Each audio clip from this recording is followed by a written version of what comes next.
Razorback Nation, welcome back into another episode of Razor Recap, your go-to source to recap all things Arkansas sports. We have basketball this starting now, and we will recap football this weekend as Arkansas did go on the road and get the win against Mississippi State in nice fashion. And we'll get it started off here. We'll talk about the basketball game that Arkansas had on Friday night. They had an exhibition game with Kansas. This was the first chance to see Coach Cal in action on the court for Arkansas, even though it's just an exhibition game, doesn't count against the record. It was still nice to get out there and finally see some semblance of an on-court product. Arkansas did get the win 85-69. You know, you got to take that with a grain of salt. Kansas was missing two to three of their star players. You know, mainly looking at Hunter Dickinson was the biggest one that they were missing. For Arkansas, no Jonas Adu in this one. He was really the main guy that missed any time for Arkansas. But when you look at this game, you know, the one big storyline that I took out of this one for me is Boogie Fland's the real deal. He came out in this game and kind of shined along with DJ Wagner, who came over from Kentucky. And those two guys, you know, if this exhibition game was any type of indication that this backcourt has this chance to be really dangerous. Yeah, 100%. And even Coach Bill Self was commenting after the game that, like, that's probably the best trio of guards. I think everybody's seen that clip by now, but that's the best trio of guards we'll probably face all year. That's a big compliment, and he's not wrong. Everybody knew DJ Wagner was good, especially now that he's like fully healthy. He was tremendous those first couple of games for Kentucky, and then was banged up some. He looked phenomenal from the jump, and then Boogie Fland I think was definitely the big surprise. And I know he didn't have just a ton of points and didn't shoot the best, but you could see he was starting to get the rhythm there towards the end of the game. But Nelly Davis. He played well, even though the shooting percentage wasn't as good as you might think. That's probably just first game jitters and getting your timing right and stuff. There was a couple of shots that he was open, but he was kind of forcing it just because he knew he was the open shooter kind of thing. But overall, I think he'll find his own as well. But really, really good trio of guards right there for sure. Big Z played well. Rebounding the ball was an issue. So the things that stuck out to me was the guard play was phenomenal for Arkansas. Rebounding was not the best. Got to shore that up a little bit. But I think that's one thing that will increase, you know, some, just as these guys play together a little bit more.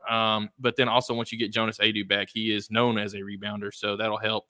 But then the third thing that really stuck out to me that I was impressed with and very glad to see, considering the last couple of years' struggles, was free throws. Overall, I think we were 23 or 24, 28, which is not bad at all. And then especially considering, you know, you had Big Z go 6 for 6. So that's one of your bigs that should get a decent amount of free throws throughout the year, really knocking down his free throws. DJ went 6 for 8 on his. Boogie went 5 for 7 on his. So everybody shot the ball fairly well from the free throw stripe. You had another couple of guys, Trevin Brazil 3 for 4, Carter Knox 3 for 3. Free throws were not a problem, finally. I feel like we harped on that a lot over the last couple of years, just in some of our shows, where we'd go 50, 55, 60% from the line. And, you know, it might still work out in a win just because we did well on defensive stats or something, but we left a lot of points on the stripe. And so this was a game where we did not do that, and we hit those shots. And that stuck out to me and was nice to see. And I'm hoping, you know, that's going to be a consistent piece of our game the whole year, because we're going to need that for sure. We've got some guards that can really get to the rim and get fouled. They just got to make those shots when they do, and I thought they did a good job doing that. And then Carter Knox played well, kind of in that like hybrid forward position, if you will. I think everybody was a little surprised at how good this team looked. Like you said, you got to take it all with a grain of salt. Kansas was not full strength, and neither were we, but I would say we had a little bit more of our team available than they did, if you will. But overall, I was very impressed with our defensive rotation and communication on the defensive side of the ball. It didn't always result in rebounds how it should have, but I thought we did a very good job on defensive rotation, considering these guys hadn't played much together. There wasn't near as many like wide open cuts to the basket or something like that for Kansas as I was expecting. A lot of good rotation on up at the top, switching guys when they should have, switching early. being in position early, getting outside of the circle early. I mean, there was a lot of good things that were going on defense that go under the radar that this team did very, very well, more so than I expected considering how young they are. And then, like we said already, the guards are going to score. They have that talent. We expected that. They shined. That's a good thing. I hope that continues. But there was definitely some things behind the scenes in this game that we did well that aren't getting talked about enough. Everybody's talking about Boogie Fland and DJ Wagner, and rightfully so. But this team overall did a really good job on defense, and a really good job from the free throw line as well. Yeah, 100%. I agree there. The one thing that I like seeing too is, we look like we're shooting the ball better from deep as well. We went 6 of 24 from the 3-point line, 25% there. So not terrible. And this is going to get better as, these guys get more live reps and things like that. But, to see DJ Wagner come out early and hit 2 quick threes was big, but also to see he's not afraid to drive the ball. And like you said, Seth, him being healthy this year is going to be a big difference because, last year he was hurt a lot of the year. I think he was dealing with an ankle injury a lot of last year, and that kind of limited him to what he could do offensively. So you look at him, he's healthy this year. And if you take a look at the box score, the 5 guys that got the start, which, I mean, this will probably fluctuate a little bit once everybody's fully healthy, like Jonas Adu. But you saw Boogie Fland, Adu Thiero, Carter Knox, DJ Wagner, and Big Z get the start. The only change that I would see there is you probably slide Jonas Adu into that starting spot at the 5 in place of Big Z. Other than that, I mean, Boogie Fland, 35 minutes. DJ Wagner, 35 minutes. Big Z played 30. Carter Knox, 25. Adu Thiero, 17. So you saw a lot of these guys play a lot of minutes. And that, to me, that's an indicator of guys that are probably going to be his, first off his starting 5 and first off the bench there. You see, especially Boogie and DJ, those are going to be your 2 for sure guards that are going to start. And then you'll probably have anywhere around on a game-by-game basis a rotation of Nelly Davis will probably be in that starting 5. Some you'll probably see Carter Knox in there, and along with, like I said, Jonas Adu. But you look at those guys, Boogie Fland comes out as a freshman, his first showing against Kansas. Like we said, they're missing some guys. 22 points off of 8 of 15 shooting from the field, 1 of 6 from the 3-point line, 5 of 7 from the free throw line. He also has 2 rebounds, 5 assists. And so, I mean, great showing for this guy as a freshman. Then you have DJ Wagner coming out, putting up 24 to lead all scorers, 8 of 12 from the field, 2 of 4 from the 3-point line, 3 of 3 6 of 8 from the free throw line. He comes out, adds in there 4 rebounds. So, these guys are going to know how to score and not just settle. So, I'll be interested to see what this rotation looks like once Jonas Adu is healthy. But, some of the things you look at that Coach Cal said in his press conference after the game was, they just installed inbounds plays this week. He had mentioned that he asked Coach Bill Self he was like, please don't run any zone. We haven't practiced any zone offense. He said, so they're still installing things. And that's why we say, don't, overreact to this, even though they did look really good. There's still a lot more progress to be made with this team. But to see them come out and perform well, Nelly Davis, the guy that we talked about that probably had some jitters there, 5 points, 2 for 9 from the field, 1 of 6 from 3, came in, added 3 rebounds and 1 assist. But the thing that I noticed with him, and that was pointed out, I think, very early when he would be in the game, he was communicating a lot on defense, being very vocal when the guys go down the court and get back on defense. And I think that's something that, we might have been missing the past couple of years is that communication, getting guys where they need to be and making the proper rotations. Yeah, I completely agree.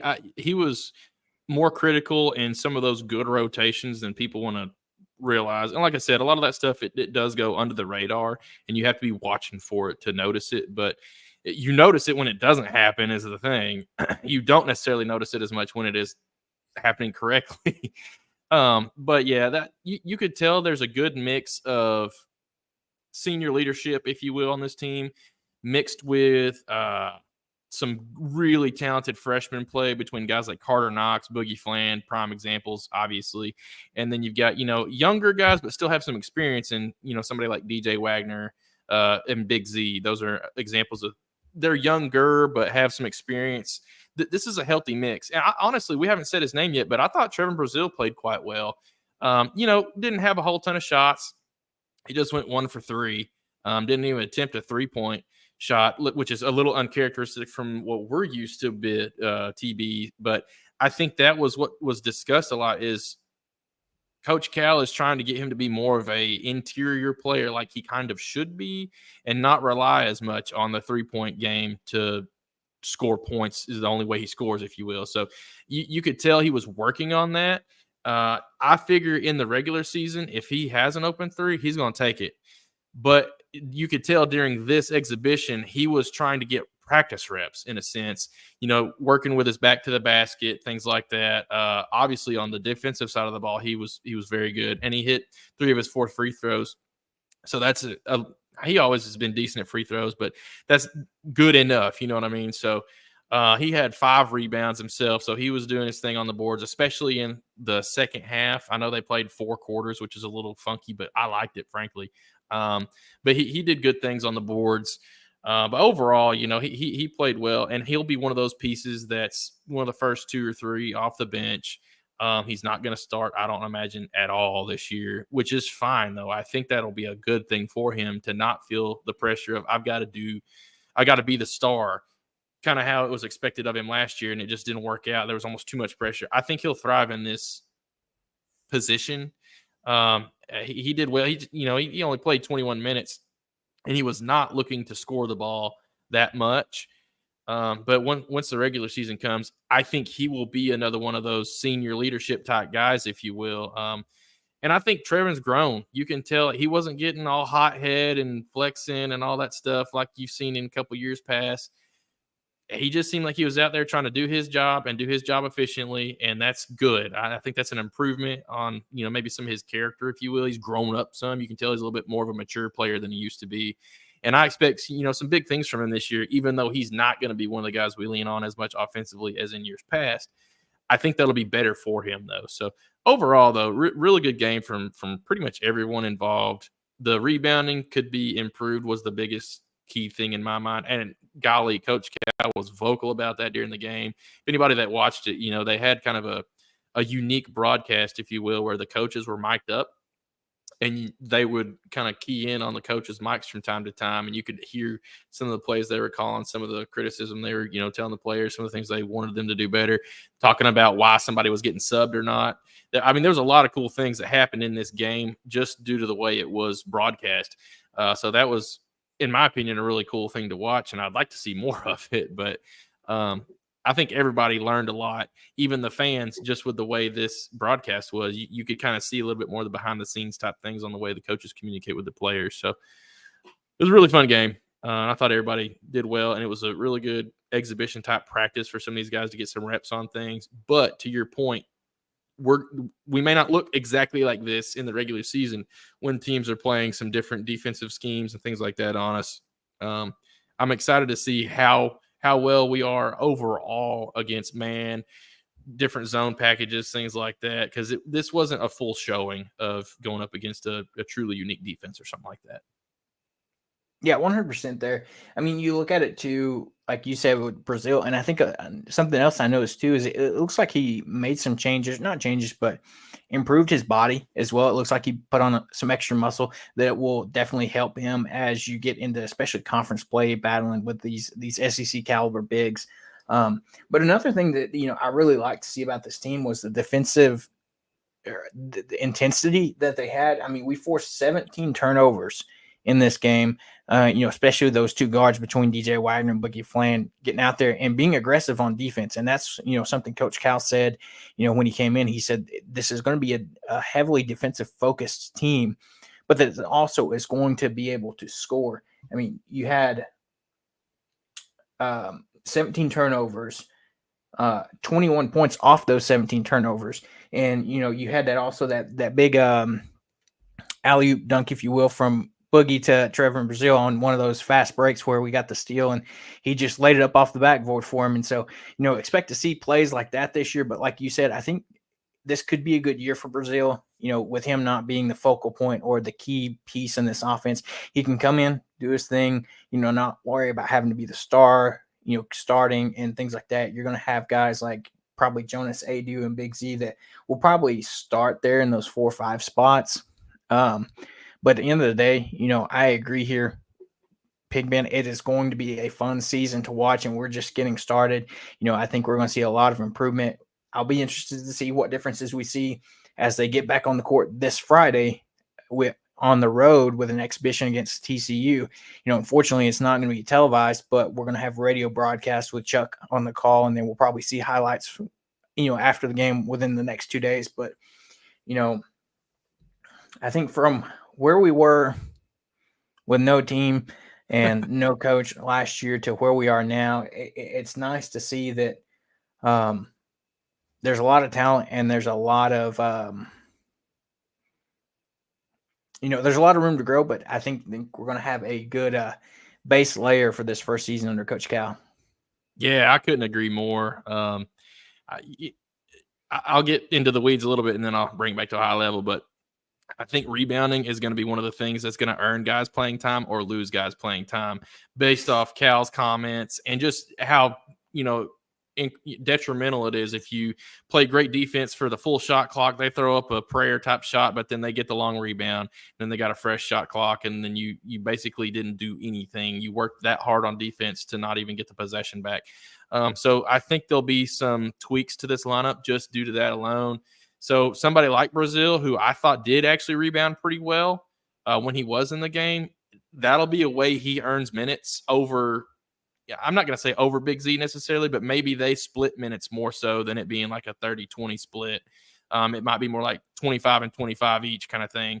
Or with a guy like Adu Thiero, you could tell he's absolutely phenomenally talented and gifted, but some of the you could tell he's a little bit raw, if that makes sense. And I think Brazil brings a little bit of experience there. And he could earn a little bit of playing time over Thiero, for example. So I think that's going to be what's the most fun thing to see is how these guys really mesh together and earn their playing time and what it's kind of based off of what they're asked to do and go do well. And, hey, this is why I'm not asking you to score a point or take a shot. Get out there, block shots, rebound the ball, clog the lane. We did a really good job kind of playing that like thirds type defense and stuff to prevent their pick and roll offense, if you will. We did a good job on that type of stuff. So those are the things that we did well. And I think Brazil can earn some more playing time, even over some of these guys that may be a bit more talented, just because he does some things well, a little bit behind the scenes, if you will. So overall, man, though, I'm really excited about this team. It was fun to finally see them play together against some good competition. I can't remember his name. I should know it, but Kansas point guard is widely known as probably the best point guard in the country or one of them. And Boogie had him, bro. I thought Boogie outplayed the crap out of him, which, it's an exhibition game and he didn't have all his guys to pass to, if you will. So there's a lot to, kind of take this for a grain of salt, but nobody could stop Boogie Flan this game with his speed and his ability to change momentum, change direction at the same time. That's not talked about enough. He was looking like Kyrie Irving out there with some of the like hesitation steps and the shiftiness that he's got. And then DJ Wagner was the same way. Those were two of more of the offensive standouts and the reasons that they were successful is you can't play them straight up. They will blow right by you every single time and get to the rim and find ways to finish or get fouled. And that happened over and over and over in this game. And a lot of it was due to good pick and roll play. But those guys right there are very quick with the dribble, and that is going to cause a lot of problems. And then we've got guys to kick it out to that can just absolutely rain in from three, like Nelly Davis sitting in the corner. Boogie drives in, kicks it out to him. That's going to be a lethal combo too. So there's a lot of things to look for that are going to be really exciting to watch as these guys get that chemistry. But overall, great win, great team defense, some great personal the performances. And I think there's a lot of things to go back on the film room and watch and say, hey, this is what we did well. Let's do even more of that. Hey, this is what we need to improve on. Let's do better in these areas. So great exhibition game. And I think both teams learned a lot about themselves. Yeah, when you look at it on the Kansas side, you only had 2 guys for them get in double-digit points, and one of those guys being the guy you're referring to at that point position, that Dodge Harris. That's his 26, name. Thank you. 26 points for him on 11 of 17 shooting, and then you had Reiki Passmore, 11 points on 4 of 7. So, like we said, this team was missing a couple guys that are probably starters for them. Hunter Dickinson, I would have been interested to watch that battle between him and Big Z down in the post, or, if we would have had Adu as well, those guys go at it to kind of see, how we do against, a really dominant big man. But, it'll be interesting to see as we get to this next game on the road, not in Bud, to see what we kind of, what's the, especially from these young guys, what's their reactions, when we go on the road? Can we get up and, kind of have that same high level performance? And especially in this game against Kansas, I know we had, we led, I think, for a majority of this game, but you saw Kansas go on a run a few times, and I really liked how we responded with, compared to a few of our teams in the past couple of seasons. If you had a team going to run, it was like, well, we need to respond back, but we really couldn't. Well, this team did a really good job about not getting in their heads too much when Kansas would go on a run. They would just push back and find ways to come back and score and create a run of our own. Yeah, they did a great job. A lot of that boiled down to the turnovers. Kansas was going to run, and then Boogie or DJ or somebody would force a quick steal, or then we'd intercept an inbound pass or something like that, and that would spark a little bit of our offense. Or we would just do a good job executing our offense and hit a clean shot. We shot the ball well overall, 48%. That's really solid from everybody involved. I mean, I thought we shot the ball well enough to beat just about anybody on any given night when you're rotating that well on defense. But anyways, I thought we were really, really phenomenal in kind of that mid-range pull-up type game with some of our guards. They did a really good job there. We hit the 3-ball enough, kind of to your point. I'd like to see some improvement there, but it wasn't just atrocious or anything like that at all. And the biggest thing was we were taking smart shots. I don't think we talked about that much yet, but there was like 3 shots that I remember of the whole game that were like, that was too early and an ugly shot selection. And then there was 1 or 2 that were just late in the shot clock, and we kind of had to throw one up. I remember Nelly had to kind of drive and just throw a weird hook shot that was hideous. Boogie Flan pulled up, I believe it was him, pulled up a really deep 3, like 10 seconds into the shot clock for whatever reason. It was kind of ugly too. Those are the 2 that I remember off the top of my head. There wasn't a lot of those though. The majority of our shots taken were really good, either off the bounce shots where somebody was setting a good hard screen, we get an open look that way, or just finding the open guy, passing the ball on a guy that's cutting well, or whatever the case may be. Shot selection was very good for the majority of this game, and that was something I was glad to see as well. We weren't having to heave up a lot of ugly stuff, and they were doing a good job finding that best shot possible almost each possession. So it was good to see that. And like I said, I've already talked about it a lot, but it was the thing that impressed me the most was the defensive side of the ball, how well we were rotating. To your point, one of their best players that would crush our defense potentially, though, with Hunter Dickinson being on the bench, you can't really get a full testament of like how versatile our defense can be against different type caliber players at different positions. But I was still happy to see how well they were communicating out there, and I think that'll take us far in and of itself alone. So great showing. Yeah, exactly. The other thing that I noticed too that, we did pretty well on is, as far as fouls and getting into foul trouble, you had 2 guys getting into foul trouble for Arkansas, and that was the 2 young guys. You saw Carter Knox, he had 4 personal fouls, as well as Billy Richmond had 3. Other than that, you didn't have anybody else higher than 2. You had Boogie have 2, Adu Thiero 2, Nelly Davis with 2, Brazil with 2, and then everybody else with 1. So, I mean, this team did really good about playing smart, not getting into foul trouble. And then I think that's going to, benefit us down the road, especially with Cal wanting to only run maybe, 7, 8, 9 guys on any given night. So, these guys being smart and playing good basketball is going to be beneficial. But like we said, great showing for this team in the first outing. Getting to see Coach Cal and how this team's going to look this season. There's going to be continuous improvements as we go.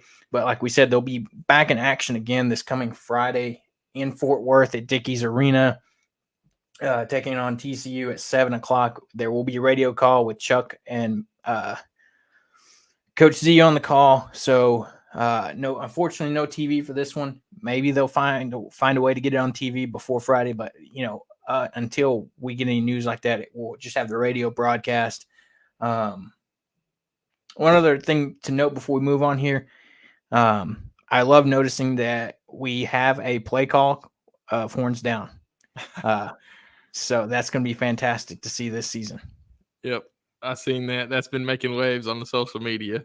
That one and like punch or something like that, or they ran those over and over and over. But yeah, that was fun to see. Coach Cal throwing horns down. That just is an iconic picture. So I love it. I was about to say, you got to love it. As we'll jump over, it was a great weekend for Arkansas football as they kind of bounced back from their loss last week against LSU for a much-needed win on the road against Mississippi State, where Arkansas takes care of business 58-25, moved to 5-3 on the season. So we're one win away from getting that bowl eligibility. That's going to be so important, especially for keeping Sam here for another season. And, I think that this team is looking better and better each week. Granted, it is Mississippi State. They're 1-7 for a reason, but they showed some good things, and I think this Arkansas team continues to develop, and especially under this playbook for Petrino. Taylon's continuing to look better and better each week as he's grasping this playbook better, developing better with Petrino, and I think he's a guy that we get through this year. He probably comes back next year, if we're being honest. He's a great, talented player, but I don't think he's done enough to put himself, as what he probably wants to be as far as draft pick wise. So I think he comes back and develops in the year with Petrino, and you're looking at a lot of fun next year. But when you're looking at this game, he came out 23 of 29 passing, 314 yards, 5 touchdowns, and 1 interception that came off of a batted pass, unfortunately. But, he comes out and, we talked about the thing with him was going to be the accuracy. He only missed 6 passes. He's getting better about finding his reads and getting the ball to his, receivers. And you saw him spread out the ball more than just Andrew Armstrong every single pass. You had Luke Hoskin involved, Tesla, Tyrone Broden, Jordan Anthony, Dominion, Andreas Puska, several guys getting involved in this passing game other than it just being straight to Andrew Armstrong, and that was it. Well, there's a couple of things in my mind that we did well that elevated everybody's game. The offensive line played better this game than I've seen them play all year. And they've had some good moments all year long, don't get me wrong. And you've got to, take it with a little bit of a grain of salt that Mississippi State's defense has really been bad, all things considered. They're not finding a way to get a lot of pressure on quarterbacks. But that said, we did our job and didn't make a ton of mistakes, if you will, on assignments at the line and things like that. You had some of the running backs doing well, blocking, on max protection type plays and things of that nature. And everybody did their job for the most part. And it allowed Taylon Green to really have a little bit more time than I think he's used to having, to where he wasn't having to just make 1 or 2 reads and then chuck it somewhere or take off with it. He did. There was some plays where he did make some reads, didn't see anything there, took off with it, and made some bloody highlight plays, man. That run where he juked that kid out of his shoes and then cut it back to the outside and scored that touchdown. I mean, I don't know if it was SportsCenter top 10, but it should have been. I was about to say, plus you had Andrew Armstrong coming in with a block there. Huge block there to help kind of set that outside edge for him to get around. I mean, that was just a really fun play. If you haven't seen the highlights of this game, hop on YouTube and go watch it, because there were some really cool things that happened in this game. But the biggest thing is, I think the player confidence, player health, that's a big one between Luke Haas and then Andreas Pushka, however you pronounce it. I'm still not 100% sure. Those guys are healthier than they've been in a minute, and you could tell that Petrino was dialing up plays for them. And then Taylon was having the time to let those plays develop to find them in the passing game. Both of those guys had 2 touchdowns apiece. And that's been kind of non-existent for this team up until this point in the year. Luke Haas has had a couple of touchdowns and some decent games here and there, but nothing to really write home about until this game. He had 4 receptions for 59 yards and 2 of those being touchdowns. And he was open every other play, in my opinion. I mean, there was a lot of plays he could have been hit on. There was one for a touchdown even that ended up going to Pushka, if I remember correctly. But Luke Haas was also open, running a little bit more of an underneath route. But overall, this team was kind of having their will and their way with this Mississippi State defense, whether it was passing the ball, the offensive line in pass protection, or run blocking. We ran the ball quite well in this game as well, with 359 yards on the ground, with Braylon Russell having a day. But man, the biggest thing that stuck out to me though was Taylon's confidence, his passing accuracy. You can tell his chemistry is getting better with all these guys. I think there was one drive in the game where Tesla had 3 straight receptions. I think it was only 3 of the game or something like that, but it was like 3 straight receptions, just boom, boom, boom, that got us down the field. And you could tell he was seeing Tesla real well that drive. And so those are the things that we thought we'd see as this year progressed, is Talon and his chemistry with these receivers start to gain and grow, and him target more people. And a lot of it was going to be dependent on how well the offensive line protects. But there was even some plays where, they did break down, but Talon would extend the play. There was one where he ran back 25 yards, somehow did not get sacked.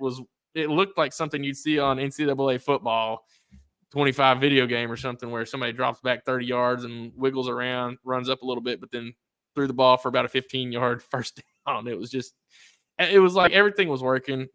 You're playing a very bad team, so it makes you maybe look a little bit better than you are. But I think this was a great confidence building win for everyone. The defense played pretty well in spurts. I think we had a few things gifted to us. This was the first game in a long time where I felt like the refs really screwed the other team more than us. And I feel bad for Mississippi State and some of their fans, because there were 2 calls in particular that should have been touchdowns that didn't result in them getting a touchdown on those drives. And so those are critical and hurt you very, very bad. I still think we win this game, but this game probably should have been a little bit closer than it was, and a little bit closer to what we had predicted with, I can't remember his name from the dog show, but Landon, yeah, Landon. We had kind of expected Mississippi State to at least score like 30-ish. I don't think we predicted us to put 58 on the board, but there were 2 possessions, if I recall, that we got very, very short fields due to turnovers. And so you take some of those things away and you give Mississippi State a few more touchdowns. This is probably more of like that 41-35 type game that we were expecting, but the ball bounced our way a few times and the refs had some calls that went our way a few times. And so I think that was partially why this score was so despairingly different. But I'll take it. I think it's a great way for us to get the maximum amount of reps on offense that we were kind of needing to get some more rhythm and get our swagger back, if you will, with the way the defense was able to force some turnovers. Not all of them were just picks or anything like that. That was just poor play making by Mississippi State. Landon Jackson had, I believe, 2 strip sacks, and one of those he recovered himself. And so he was having a day out there. And so the defense did a lot to force those turnovers. It wasn't just Mississippi State's offensive incompetence at all. They actually moved the ball pretty well. But we did a decent job bending but not breaking, if that makes sense. Fun game. Really good bounce back, though. Yeah, I agree. I mean, you look at it, we started off on the right foot as well, getting that momentum right away with, like you said, one of those strip sacks that Landon Jackson had where he comes off the edge, beats his guy and is able to get to the quarterback, knock the ball out of his hand. And, that's on, Mississippi State won the toss and actually chose to, receive the ball first. And I get that, wanting to get out early and get started. But, Arkansas flipped that, is able to, on that first defensive possession, Landon Jackson gets that strip sack. Arkansas starts on a short field, and, Taylor is able to take that right away and score. So, I mean, if you can do that and get that momentum at the beginning of the game, we didn't look back. I mean, Arkansas took that, got the hot start and, just continued throughout the game. And a good point here, like you said, the offensive line had one of their best showings of the season, and Patrick Kudus was back. I mean, and it's like Pittman said, thought he would be more rusty than he actually was. And that's what Pittman was saying too. He said that, if you look at it, he probably could have played last week against LSU, but he didn't necessarily think he was 100% ready to go, and he waited till this week and wanted to get him in that rotation. He said going late into the week that he still wasn't sure if he would necessarily start, but he ended up getting the call there and looked great. I mean, he's a talented guy that came back from last year, and unfortunately, throughout the first half of the season, was dealing with some back injuries. But now he's back, and the offensive line is looking better, and you got to love that. And then on the flip side of that, it's like we harp on every week, that turnover margin.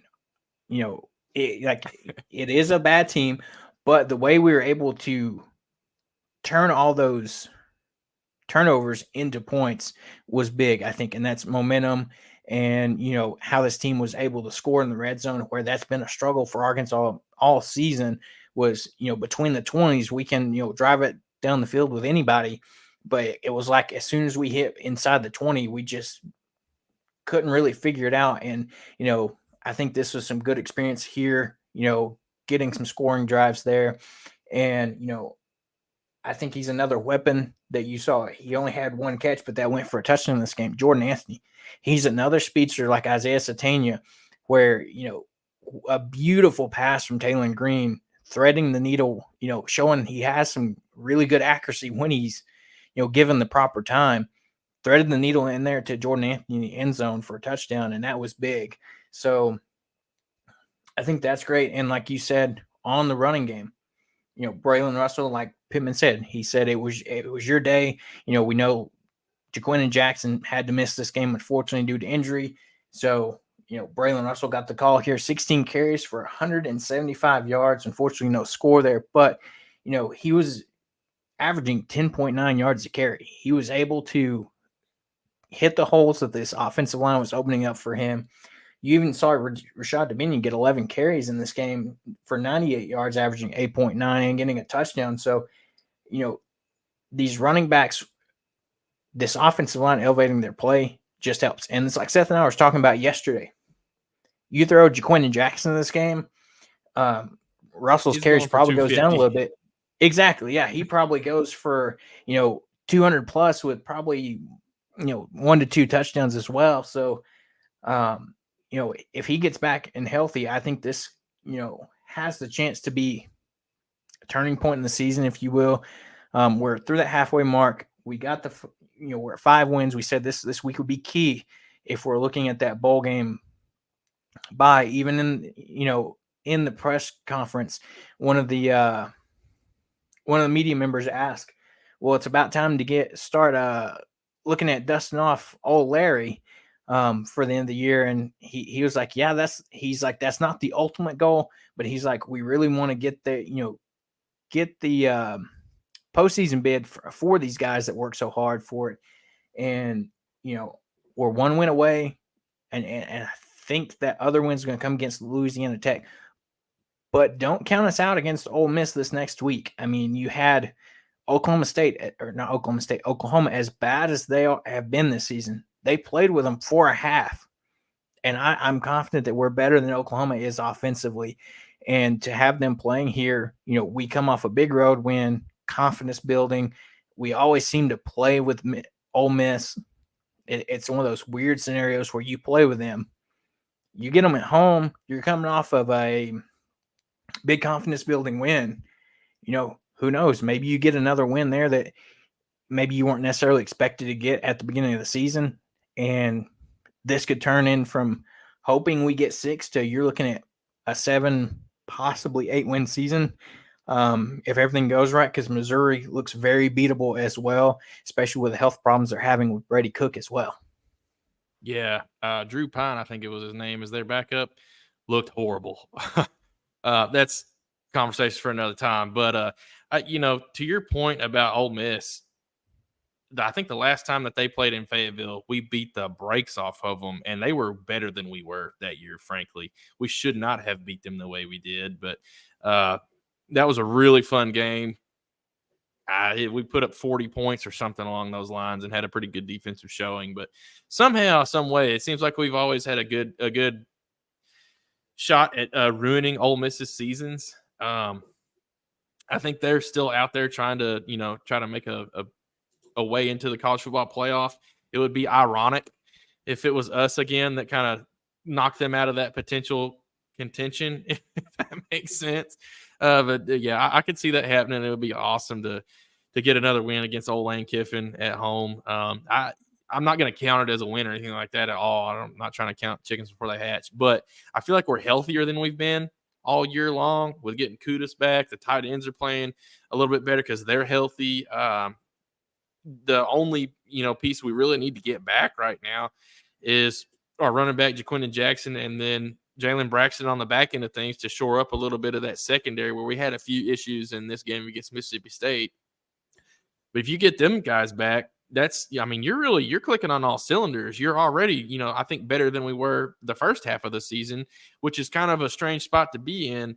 You're in the second half of the season and you feel more healthy than you have all year. That's strange, but I'll take it though, especially in comparison to some years past. But one thing before we, move on from this game, I want to point out we were doing a really good job winning on first and second down. We went 0 for 7 on third downs, but still had 29 first downs. So that's wild.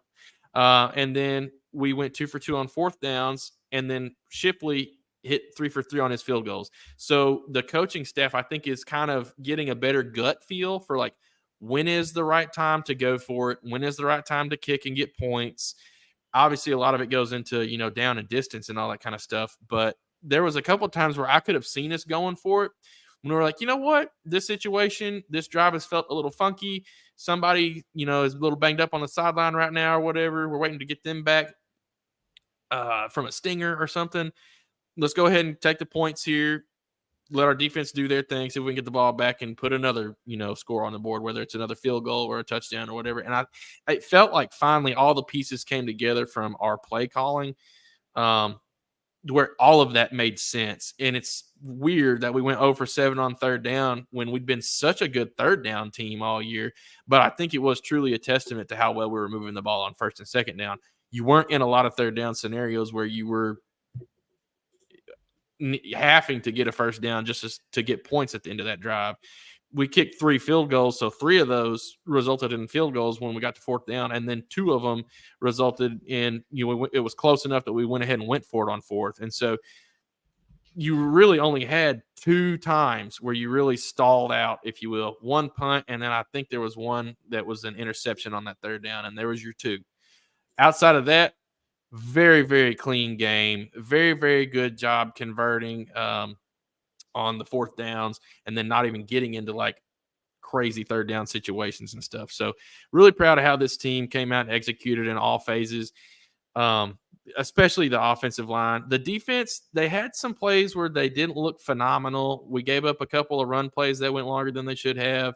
And then we were, in my opinion, the one thing that really burnt us was the side-to-side type screen passes where they were pitching it over to we were having a little bit of a tough time containing on those like sideline screens, those wide receiver screens. They gashed us on a few of those plays. Outside of that, the middle wasn't really open. That's where we had a couple of interceptions. We were blowing up guys. They did a really good job kind of in the middle part of the field and forcing it to be sideline type football. But we do have to do a better job on defending those lateral plays and stretching it out and being in the right positions we're supposed to be. I'd like to see a little bit of improvement there, honestly. That was the one thing that stuck out to me as an issue. Other than that, though, the team played really, really well. We did a very good job getting pressure on the quarterback, forced several incomplete throws and some interceptions just due to that alone. And then the fumbles from that Landon Jackson was forcing out there. Cam Ball was all over the place. I mean, we've talked about those guys all year. Eric Gregory, too. Those guys have been staples of this defensive line all year long, and they had another really good game. Well, and it was really nice to see that defense, even though it probably shouldn't have been in that scenario, to have that goal line stand and this offensive line, just stop them on fourth down you're at the half-yard line, and this defense is 3 able to straight rise plays, up. and we stuffed them every single time. Especially that last one, to hit them in the backfield. They saw what they had dialed up and was able to get back there and get the stop. So that's big. I think this was a much needed win after, how flat we came out last week against LSU after the bye week. To go on the road, get a big win that builds some confidence as you got a tough home game next week with Ole Miss coming to town. That's going to be a fight. But, I feel confident that this team can compete in this game if they can come out and play with the intensity and the confidence that they did this week against Mississippi State. So it's going to be exciting. And, I'm still in the stance that I think we're in every game the rest of the season. The only one that makes me nervous a little bit is Texas. I mean, they got taken down to the wire by Vanderbilt yesterday, which was very surprising. So, we look at these games like what Georgia did, what Vanderbilt did, maybe take some notes there. And I think the biggest thing that I really wish we had him back for next week was getting Jalen Braxton back. I think that's big for that secondary that, hopefully they plan to make adjustments for Ole Miss. Is, they're a very similar team as far as they love to throw the ball. And, that's where kind of LSU had our number was, those short out routes, challenging our secondary and our DBs. So hopefully T. Will comes back with a game plan, looks back at that tape, looks at the tape from Ole Miss, and it's ready to go. I think it has the chance to be an exciting matchup. The only bad part's it's 11 a.m. kickoff. Arkansas had its last night game against LSU. The rest of the way out, it's day games. It's 11 a.m. this week. Then we'll have our second bye week, and then it's 11 a.m. against Texas as well. So early mornings for the rest of the from here on out. But, I think this team is trending in the right direction, has gotten the confidence they need. Taylor's looking much better, like the guy that Pittman said in the press conference that they knew he was all along, the guy that they brought in. And I think you see as he's grasping this offense better, he's more confident on his throws, making his reads, standing in the pocket, not necessarily drifting left or right and just trying to halfway make those reads or halfway thinking about running the ball. He's either going to stand in and make the throw or he's going for it. He's being more decisive there. And I think that's key for down the road. So I'm excited to see what he does for the rest of the season. Yeah, I think he's had a good year all year. There's just been a couple of games where the offensive line, they were getting beat. The LSU comes to mind and Texas A&M come to mind. Those are the two that really pop up in my brain where he was scrambling for his life just to even try to get the ball out. And so it made it to where it was like, if Andrew's not open, I'm taking off from chucking it into the stands or whatever. And you could tell that the confidence was kind of wavering in a couple of those games. But you have to give some credit to those other teams we were playing at the time. Two of the better teams in the SEC, let's be real. And the SEC's funky this year. It seems like anybody is beatable at any given time. There's one game they look absolutely dominant, like they're going to win out and beat the brakes off everybody they play, and then they turn around the next week. Look at Alabama, for example. Beat Georgia, turn right back around the next week and get beat by Vanderbilt. And Vanderbilt's scary good. I'm glad we don't play them this year. That would be crazy to have them on our schedule finally and then them beat us or something funky. That would be just the world would be upside down. But they are better than people think, even though that they have been starting to get their flowers some. I don't think anybody expected them to play Texas that tough, even though they have had a good year and upset Alabama. I mean, everybody kind of maybe thought Texas was maybe a little bit different. And people were going to stop overlooking Vanderbilt, if you will, with what they've done all year. Even if you're not overlooking them, it doesn't matter. They're that good. They're actually competing with everyone else. So the conference is strange right now. That is for sure. You look at Oklahoma, they're not great, but they probably shouldn't be 4-4. They're Oklahoma. And so the conference is just eating itself to death right now. And somehow A&M doesn't have a conference loss, which is just wild with some of the games that they've played. But I don't know, man. To me, it gives me hope and confidence that we do have a shot in every single game we play left, whether it's Ole Miss, whether it's Texas, obviously Louisiana Tech. That should be the one that gets us bowl eligible if none of these other games do. And then realistically, Missouri, I think everybody was high on them early on in the year, and then they've really had a tough stretch of it. Part of it due to injuries. I don't think even Luther Burden's been fully healthy all year long. Brady Cook's been definitely struggling with some injuries the last couple of weeks. And even outside of that, they still don't look like the team they were supposed to, even early in the year. That Texas A&M loss was just really bad. And so that game to me is especially winnable we're due a win against them, in my opinion. And this would be a fantastic year to beat Drink and make their season look even worse. And, maybe have Missouri kind of come back down to earth out of the stratosphere they were thinking they were in early on. And if we're able to beat Louisiana Tech, that one gets us bowl eligible. If assuming you lose to Ole Miss and Texas, and then you can beat LA Tech and then Missouri, that's 7-5. You go to a bowl game, win your bowl game, you get 8 wins on the year. I think that's a tremendous turnaround from what people were expecting. Even the people that were optimistic were thinking, maybe we go 6-6 and win our bowl game to get 7, and that's probably about best case. That was the ceiling for a lot of people. I think we can beat that if this confident team sticks around. And then now that we've got Patrick Kutas back, I think that added a piece to the O-line that I'm not going to say we've been missing all year, but I think it takes a little bit of the pressure off of those guys to have to be out there for every single play all game long. If somebody does get a little dinked up or they're gassed for a possession or something, it's not the end of the world. You can kind of shift your guys around a little bit outside of maybe Addison playing center. But I think this O-line is probably in a better spot now than it's been all year, and that's hopefully going to continue on these next couple of games with better offensive line play. That's going to result in more of these type of accuracy and running games, just like we did against Mississippi State. I don't see a team left on the schedule that just has an absolutely dominant defense. Not like LSU. I think LSU is probably the toughest defense we'll play all year. You probably could have said the same thing for Tennessee, but I thought we did a good job matching up with them. But I mean, Texas has got a good defense, but it's not like their defense has been just shutting people out at all. And so I think we have a chance to be able to score points there. Ole Miss historically hasn't had a great defense. This year's team is a little better than they have been in years past, but they're still giving up points and giving up yards.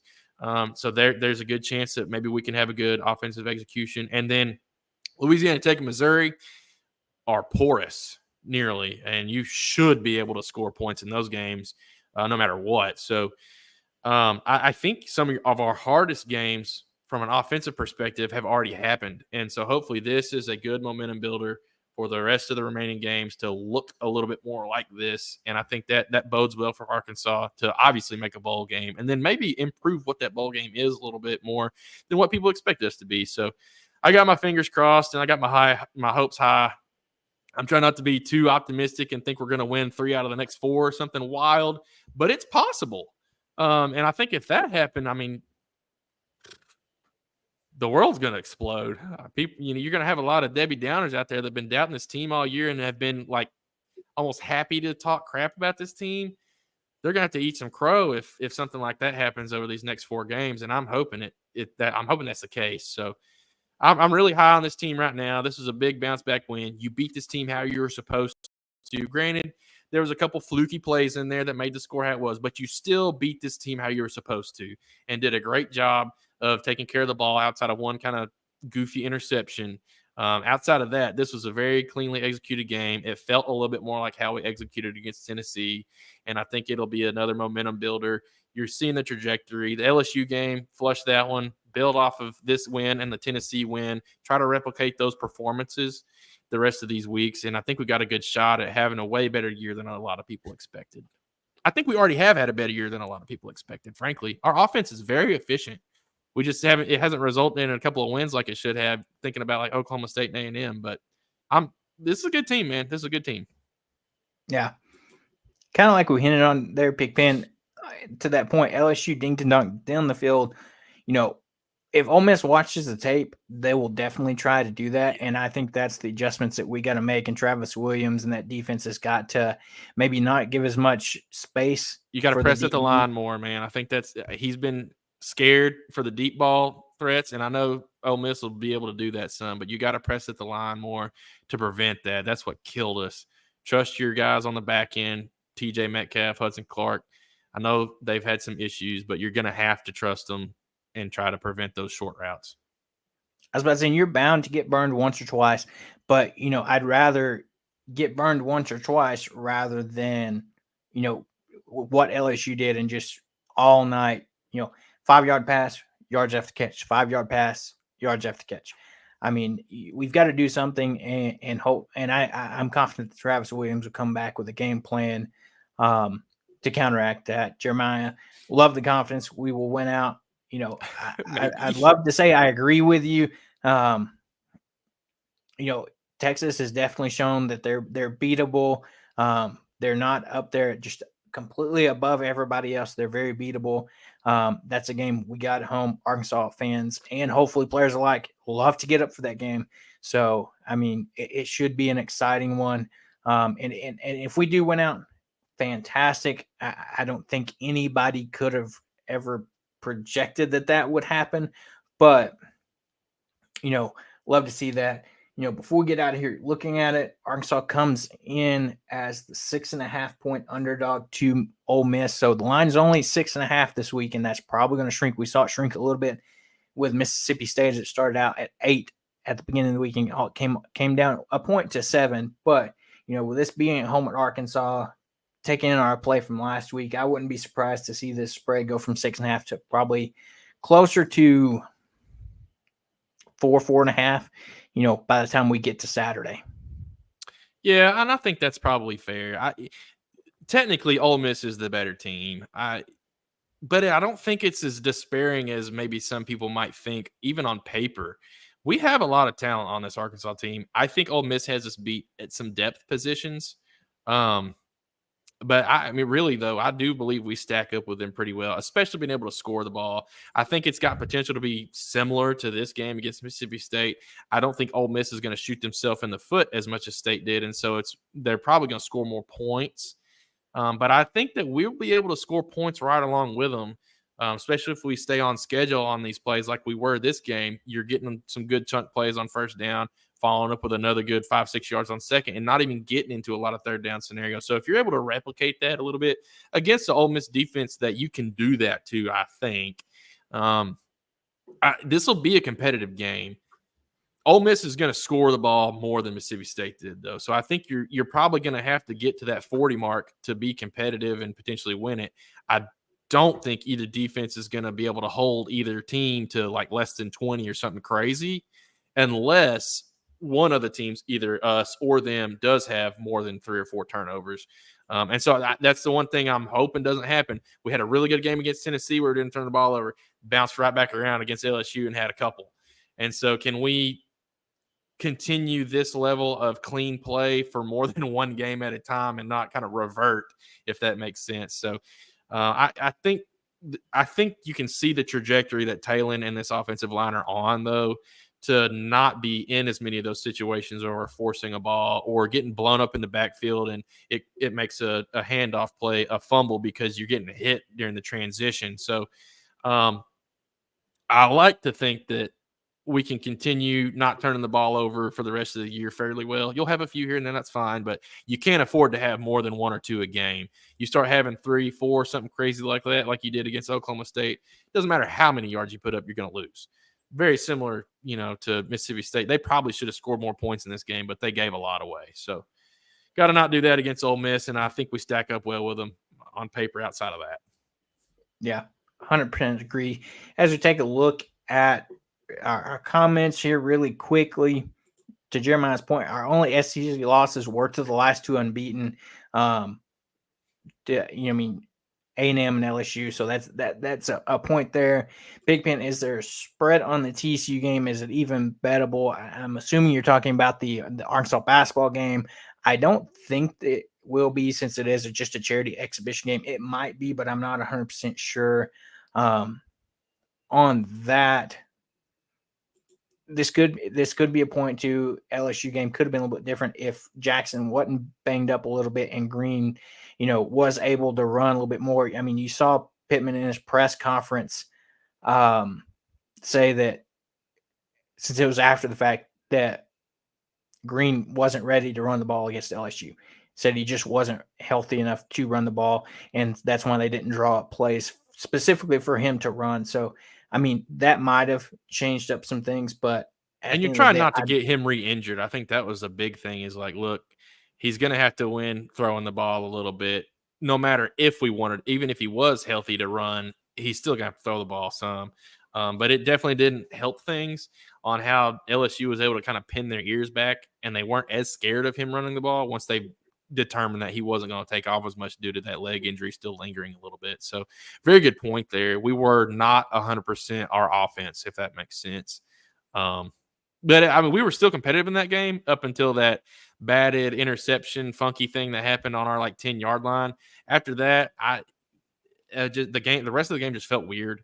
Up until then, we were competitive though in my mind. But anyway, flush that one and forget it though. Yeah, I agree. Pigman back-to-back SEC wins would be nice. I agree 100%. It's been a minute since we've had that. Yeah, exactly. You got them coming to your house. I mean, come out and protect the field and, capitalize on the momentum will be fantastic. To Jeremiah's point, Dabini not turning over the ball is going to be key. You take away that in the LSU game, you take away that funky interception, you're looking at a total different game.